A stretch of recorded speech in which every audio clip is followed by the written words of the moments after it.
Okay, as promised in the previous lesson, here is the second half of my little solo called Minor Bossa, bars 17 to 32. It's played over the chord changes to the old Latin jazz standard Blue Bossa, which was written by Kenny Dorham back in the early 60s, recorded by Joe Henderson, also been covered by many, the who's who of jazz. Dexter Gordon, trumpeter Chet Baker, J.J. Johnson, trombonist, George Benson, guitarist, Kenny Burrell, also Chick Corea, and even Bobby McFerrin, a great vocalist, recorded it. It's a great song, entry-level song for playing a bossa nova feel and improvising over like a relatively simple 16-bar set of chord changes. Okay, so again, I'm transposing it down to the guitar-friendly or rock and blues guitar-friendly key of A minor. The original was in C minor. And just to reiterate, I'm going to go over the chord changes real quick, and then we'll get into the second half of the solo. And I'll pick up by playing the last two bars of the first chorus, which is bars 15 and 16, and then we'll pick it up with bar 17. Here we go.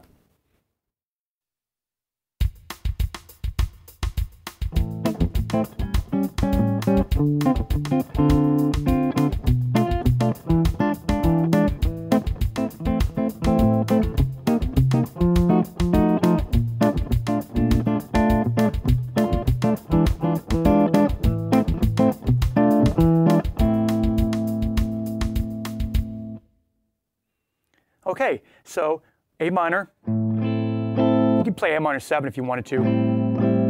A minor sounds a little purer. And then A7 becomes the 5 chord or the 4 chord, D minor 7 for 1 bar, and then B minor 7 flat 5 for 1 bar, E7 flat 9 for 1 bar, A minor or A minor 7. And then we do that 2-5-1 to B flat, C minor 7, high we picked, F7 flat 9, B flat major 7, B minor 7 flat 5, E7 flat 9, A minor, and then that final turnaround, B minor 7 flat 5, E7 flat 9, A minor. That's a 2-5-1, a minor 2-5-1. Okay, so here is the solo. I'm going to take it from 2 bars to 4, like I said.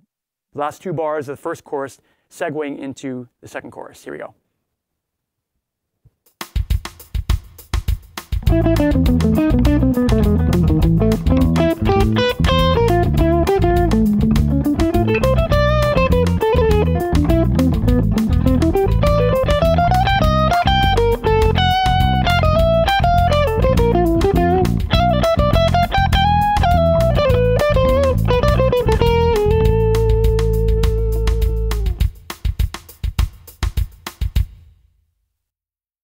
So if you recall from last time, the last 2 bars.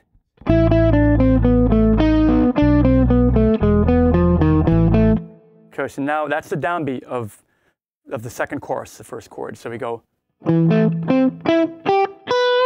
That's interesting. A minor 9 arpeggio. Actually, it starts on A. That's like that, sound.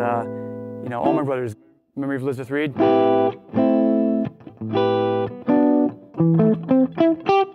And another thing is, you notice I'm playing on the 8th note upbeats and putting rests on the downbeats. That's a signature thing of Latin jazz, to accent those upbeats like that. We wouldn't really do that as much in a swing groove or a funk rock groove, but for Latin, for some reason, that's neat. Okay, so if you go from over to A minor, I'm painting this color to A minor 9, which is actually like a C major 7 arpeggio.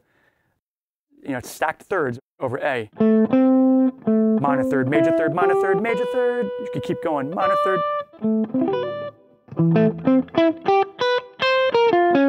Now that sounds weird. Out of context, it sounds like I'm playing, right? Like B flat minor add 9.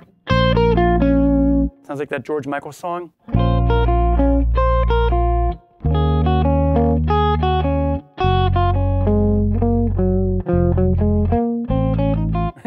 But in this context, I'm using that. I'm thinking A7 altered dominant. A7 sharp 5, sharp 9. So I'm going from that really, that's adding tension tones to that 5 chord of the 5 of D minor. So I'm going, that begs to resolve to D minor. And when you hear over A, especially with that supported by the 7th and the 3rd, but it can also be thought of as B flat minor, add 9.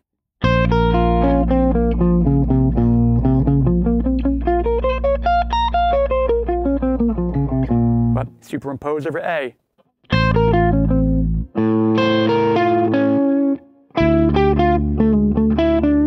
I'm doing a similar move that I did in the first chorus where I went.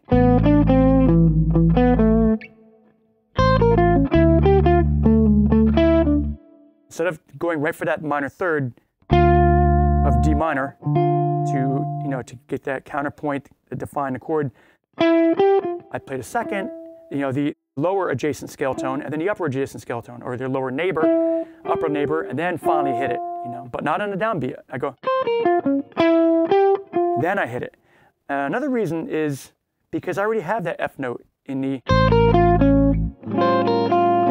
if I go, da, da, it's like repeating the same note, it seems like less effective.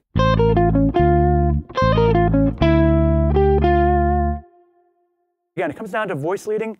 I'm thinking this, A7, sharp 5, D minor, actually D minor 9, D minor 11, D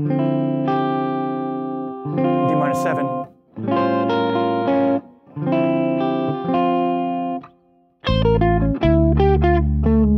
and then kind of like doing below the 5th of D.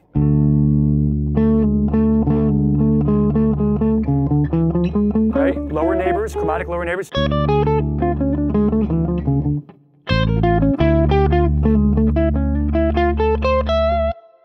That's interesting. I'm playing. That's an F major 7 arpeggio. But played over D, a D bass note gives you this D minor 9 sound. That hip, same as like we started out with in the second chorus. You went. So now I'm going, getting that sound over D, right? D minor 9. It's a very cool jazz sound. Then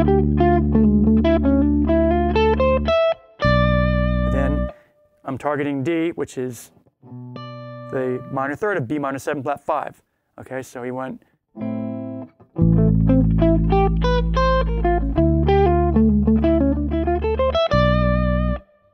That, the 3rd, you can't go wrong. It's the strongest chord tone you can hit against the root. Especially in context, the ear fills in.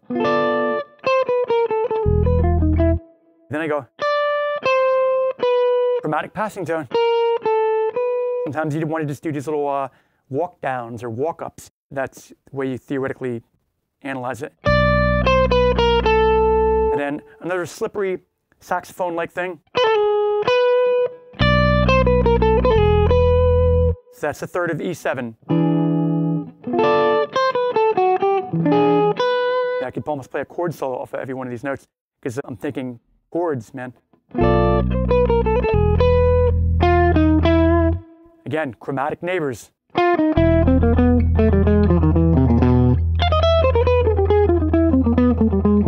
They do that a lot in classical music. I've heard it referred to as figuration, where you're just staying on one chord and you don't want to run up like sweep arpeggios or everything. You want to stay kind of in one position. So you do that little dance around each chord tone.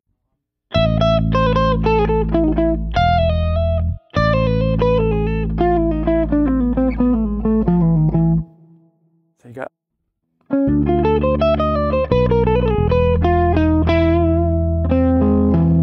That's an interesting, that's E augmented arpeggio. Look at it here. Or here. That's, I'm thinking E7, sharp 5. E augmented is like, it's like a dominant chord, but you have the sharp 5 instead of the 7th. It has that same longing quality. It really wants to go, begs to go back to A minor. E7, sharp 5. A minor 9. So,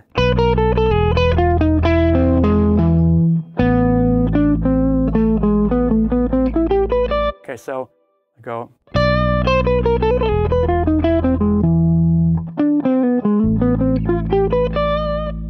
Okay, so moving right along, we go. And then when we get to A minor, right, I don't hit the third right away. I hit the ninth or the second, then the major seventh. That's also, it comes back to that tonicizing a chord.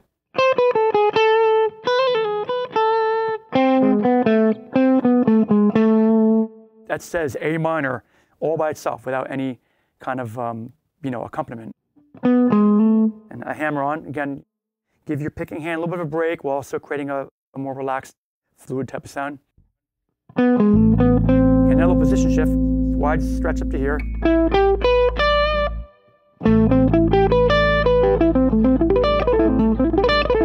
That's an A minor 11 arpeggio.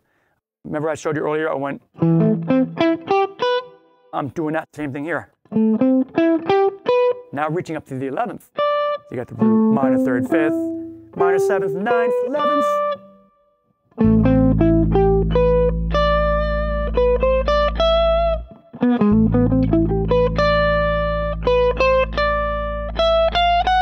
A chromatic walk up.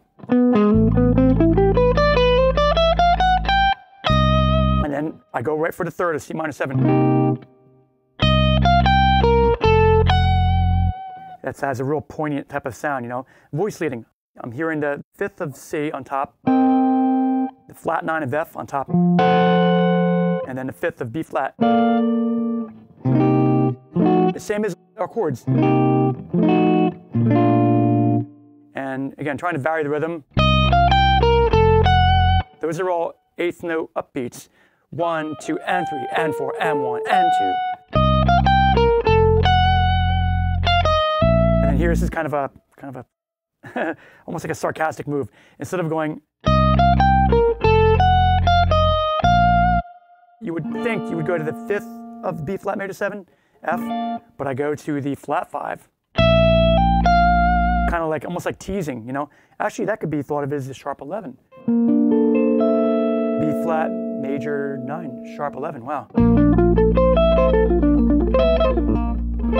So C minor 7, F, resolving to F7, going for the 3rd, then up to the flat 9.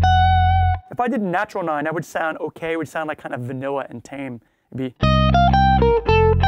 like too happy, right? So you want it to be a little dark.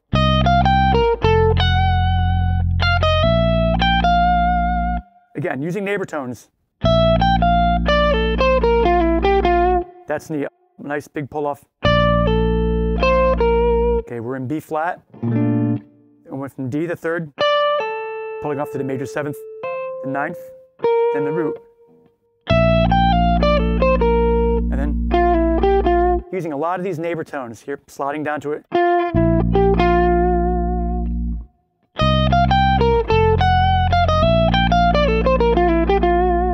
Okay, then that's C. And then our final.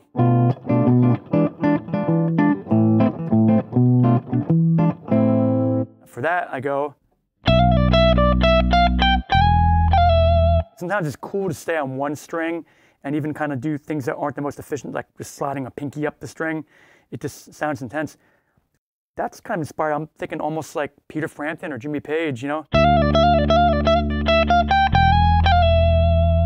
And again, we're using E ultra dominant, E superlocrian.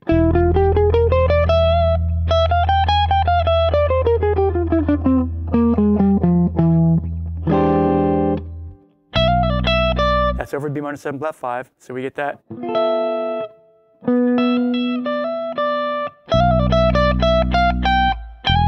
Sliding into the 3rd of E. Sharp 9 flat 9. And then a Michael Brecker-esque quick double pull off. And then the final over the turnaround.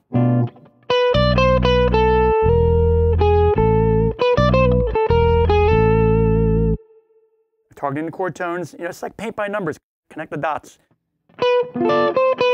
Except for The tame, more conventional thing to do would be to go. That sounds more inside. This is more out. I'm going after that. We talked about the E7, flat 9, sharp 11.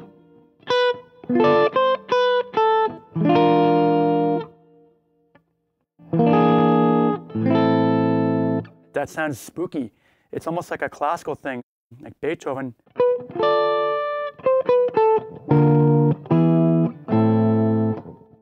You know, like B flat over D. They call that the Neapolitan triad in classical music. Famous example. I'm just getting sidetracked here for a second, but this is kind of cool. Moonlight Sonata.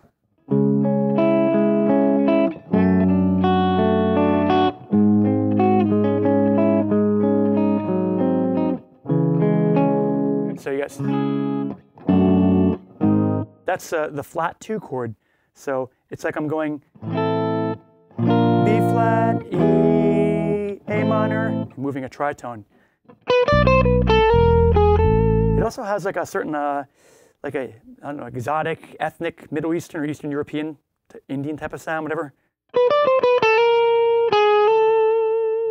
That appeals to me, so I like it. It's cool.